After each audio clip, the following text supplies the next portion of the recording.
ፌደራላዊ መንግስቲ ኢትዮጵያ ካብ ወርሒ ጥቅምቲ ክሳብ መጋቢት 2018 ዓ.ም ንመሃያ ዝውዕል ልዕሊ 8.5 ቢልዮን ቅርሺ ከም ዘይለኣኸን ከም ሳዕቤን ከዓ 141,000 ሰራሕተኛታት መንግስቲ ንጸገም ተቃሊዖም ምህላዎምን ቢሮ ፋይናንስን ምትሕባር ሃፍትን ትግራይ ኣፍሊጡ።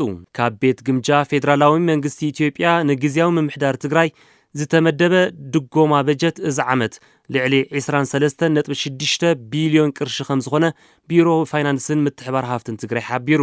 ክሳብ ወርሒ መጋቢት 2018 ዓ.ም ክለኣኽ ዝግብኦ ልዕሊ 17.1 ቢልዮን ቅርሺ ምዃኑ ዝገለጸ እቲ ቢሮ ዛጊድ ዝተለኣኸ ድማ 49.9 ሚእታዊ ጥራሕ እዩ ክብል ኣረዲዩ።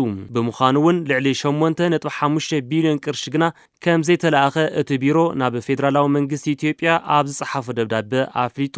ከም ሳዕቤን እውን 141,000 ሰራሕተኛታት መንግስቲ ትግራይ ንጸገም ተቃሊዑ ምህላዎም ዘፍለጠ ቢሮ ፋይናንስን ምትሕባር ሃፍትን ትግራይ መንግስቲ ኢትዮጵያ ነቲ በጀት ብህጹጽ ንኽለቅቕ ኣተሓሳሲቡ።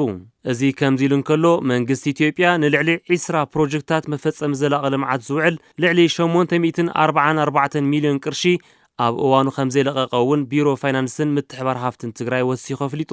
እዚ በጀት ስለ ዘይተለቐቐ ድማ ተቆጻጸርቲ ባንኪ ዓለም ብኽፍተት ተረዲኦም ርእይቶ ይህብሉ በምህላዎም ሚኒስትሪ ገንዘብ ፌደራላዊ መንግስቲ ኢትዮጵያ ክልእኾ ዝግብኦ በጀት ኣብ እዋኑ ክለቅቕ ቢሮ ፋይናንስን ምትሕባር ሃፍትን ትግራይ ሓቲቱ።